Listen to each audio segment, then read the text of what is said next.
semuanya, selamat pagi.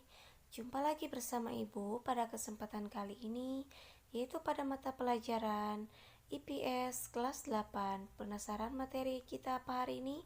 Mari cekidot. Minggu ini kita melanjutkan materi minggu kemarin, yaitu tentang interaksi keuangan dalam kehidupan di negara-negara ASEAN. Nah, kalau minggu kemarin kita membahas tentang interaksi antar negara-negara ASEAN bagian 1 dan bagian 2. Kali ini kita akan membahas tentang bagian 3 dan bagian 4. Kita bahas yang pertama, bagian 3, yaitu pengaruh kerjasama bidang ekonomi, sosial, politik, budaya, dan pendidikan terhadap kehidupan di ASEAN. Pengaruh perubahan ruang dan interaksi antar ruang terhadap keberlangsungan kehidupan ekonomi di negara-negara ASEAN. Yang pertama, para pemimpin ASEAN sepakat membentuk sebuah pasar tunggal di kawasan Asia Tenggara pada akhir tahun 2015. Nah, pada kesempatan ini dilakukan agar daya saing ASEAN meningkat serta bisa menyaingi Tiongkok dan India untuk menarik investasi asing. Penanaman modal asing di wilayah ini sangat dibutuhkan untuk memperluas lapangan pekerjaan dan meningkatkan kesejahteraan. Pasar tunggal ini disebut dengan istilah Masyarakat Ekonomi ASEAN atau MEA. Secara bertahap, MEA membuka peluang satu negara menjual barang dan jasa dengan mudah ke negara-negara anggota ASEAN. Selain itu, akan dibentuk pasar tenaga kerja profesional seperti dokter, ahli keteknikan, guru, akuntan, dan lain-lain. Bentuk interaksi ini akan membuka peluang tenaga kerja asing untuk mengisi berbagai jabatan serta profesi di Indonesia yang tertutup atau kekurangan sumber daya manusianya. Selanjutnya bagian B, pengaruh perubahan ruang dan interaksi antar ruang terhadap keberlangsungan kehidupan sosial di negara-negara ASEAN. Nah, yang pertama, kehidupan sosial sangatlah dinamis. Kondisi dan status sosial masyarakat Asia Tenggara yang berbeda dan hidup berdampingan terkadang memunculkan pertentangan karena perbedaan kepentingan. Masalah-masalah kemanusiaan banyak terjadi akibat interaksi sosial yang masih dipengaruhi sekat-sekat kepentingan. Pada tahun 2015, ribuan pengungsi warga Myanmar membanjiri negara-negara tetangga, yaitu Malaysia, Thailand, dan Indonesia, dengan menggunakan perahu. Pengungsi ini dikenal dengan manusia perahu. ASEAN menghimbau negara-negara anggotanya agar menerima untuk sementara para manusia perahu atas pertimbangan kemanusiaan. Migrasi ini berpengaruh terhadap dinamika jumlah kependudukan suatu negara, baik bagi yang mengungsi ataupun negara tujuan pengungsian.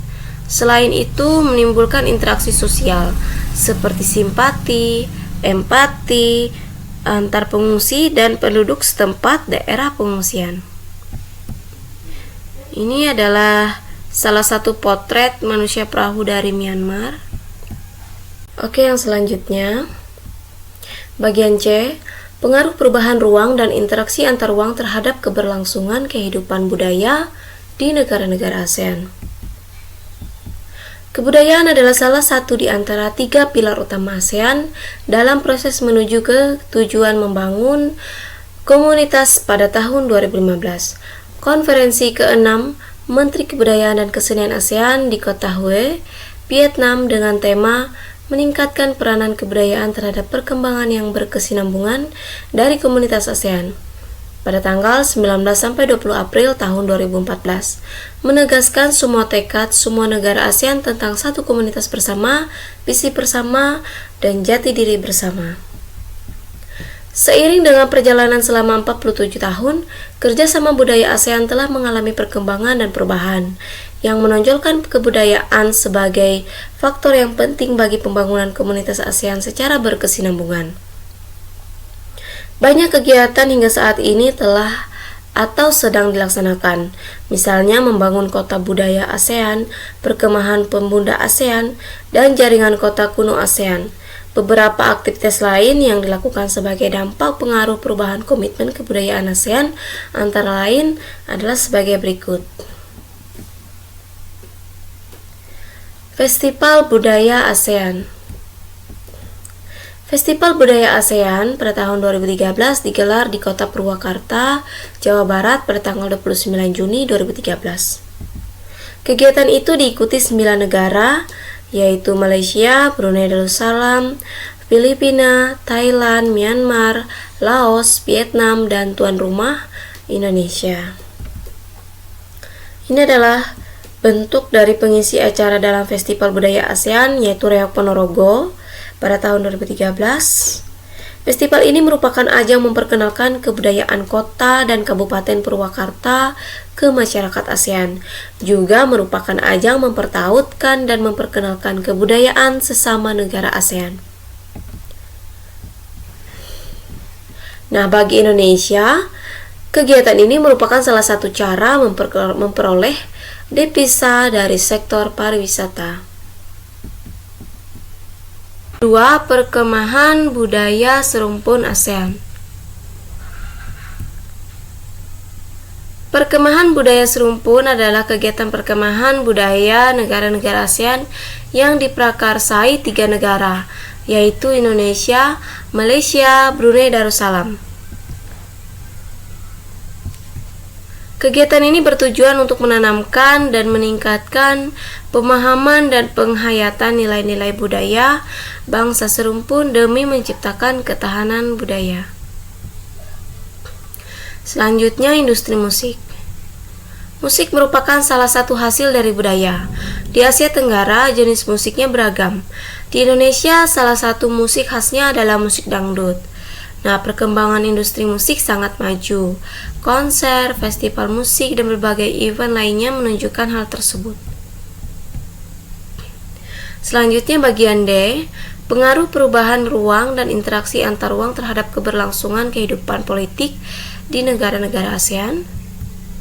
Perubahan dan interaksi antar ruang juga dapat berpengaruh terhadap kehidupan politik bagi antar negara maupun antar masyarakat di Asia Tenggara. Beberapa kasus yang menjadi sorotan antara lain, yang pertama, sengketa perbatasan wilayah. Masalah perbatasan wilayah telah menjadi persoalan di beberapa negara ASEAN, seperti kasus Pulau Natuna, kasus Sipadan dan Ligitan, kasus Kepulauan Spratly dan Kuil Preah Vihear, dan Pulau Pedra Branca. Kita ambil contoh, yaitu kasus Pulau Natuna. Di sini ada map, dan yang bagian dilingkari dan ada tanda panah itu adalah letak di mana pulau Natuna. Nah, di sini juga kita bisa lihat bentuk keindahan dari Pulau Natuna. Nah, kasus Natuna ini diawali klaim sepihak dari Tiongkok pada tahun 2009 melalui gambar 9 titik yang ditarik dari Kepulauan Spratly di tengah laut Tiongkok Selatan. Dan dengan cara itu mengklaim Pulau Natuna sebagai wilayah zona ekonomi eksklusifnya. Pengaruh perubahan kebijakan Tiongkok tersebut diprotes pemerintah Indonesia melalui Komisi Landas Kontinen PBB. Nah, sampai saat ini pun PBB belum memprotes tersebut. Tiongkok juga tidak pernah menyinggung isu itu. Nah, sehingga hubungan Beijing dan Jakarta sekarang relatif tenang. Nah, untuk mencegah agar potensi konflik tidak meluas, sehingga lebih dari 20.000 personil TNI dikerahkan untuk menjaga perairan Natuna. Nah, perairan ini diperkirakan mengandung cadangan gas yang terbesar di Asia.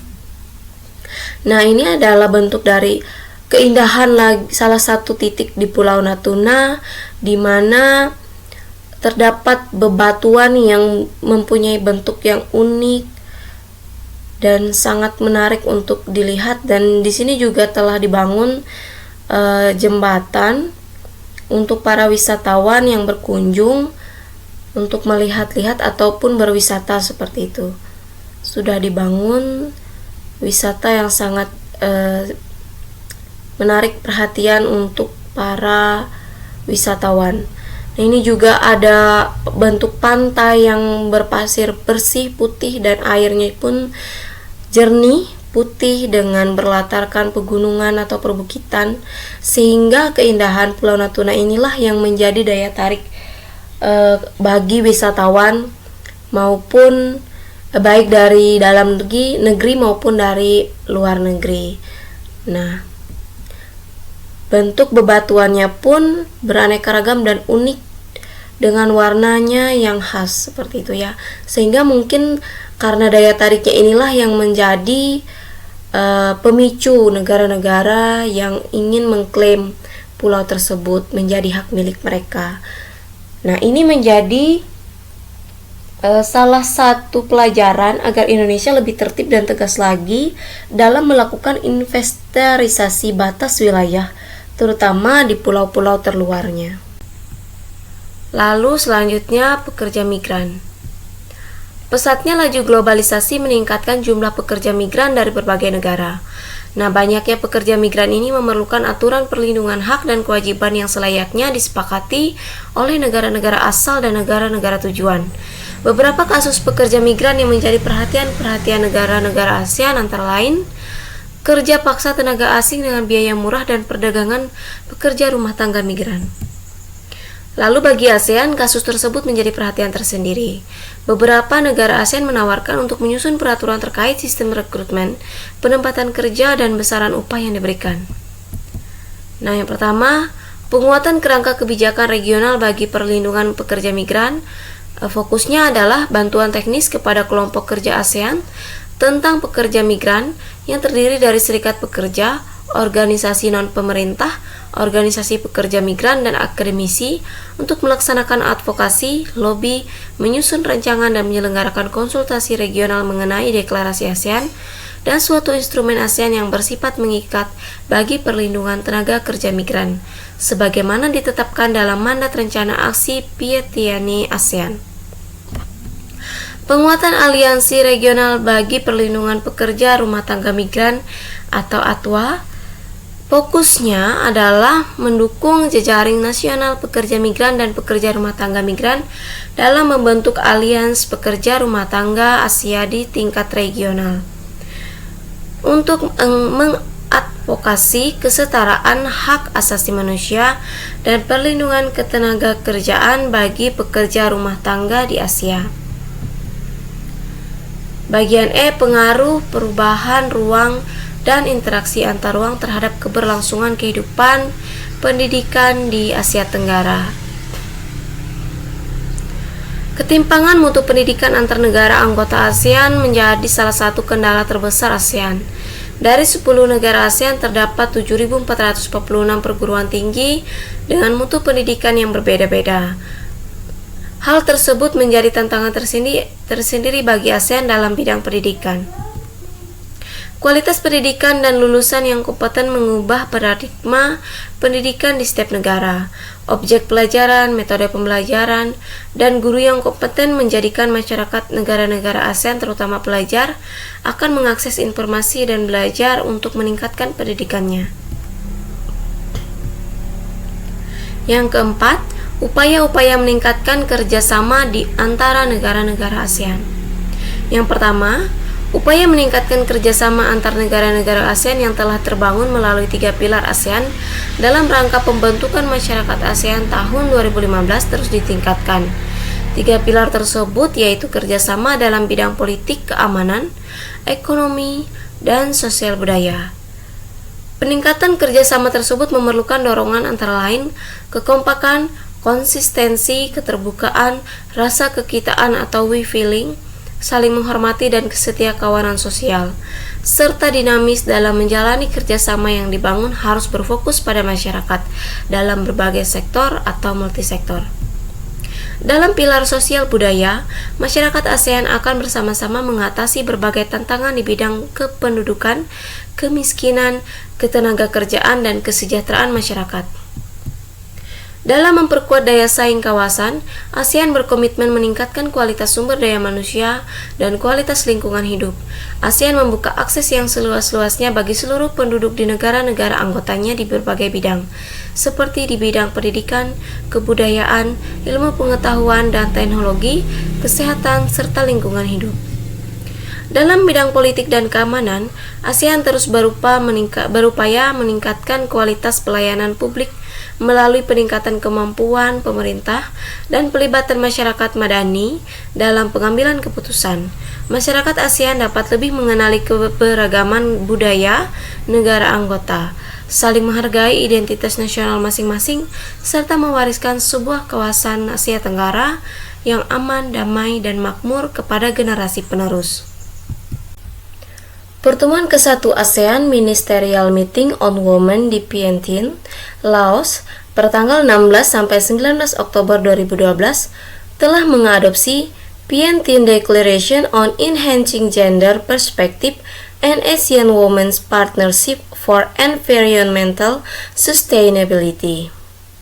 Deklarasi tersebut merupakan komitmen ASEAN untuk meningkatkan yang pertama, pengetahuan dan keterampilan perempuan dalam bidang lingkungan. Yang kedua, akses kepemilikan dan kontrol terhadap sumber daya.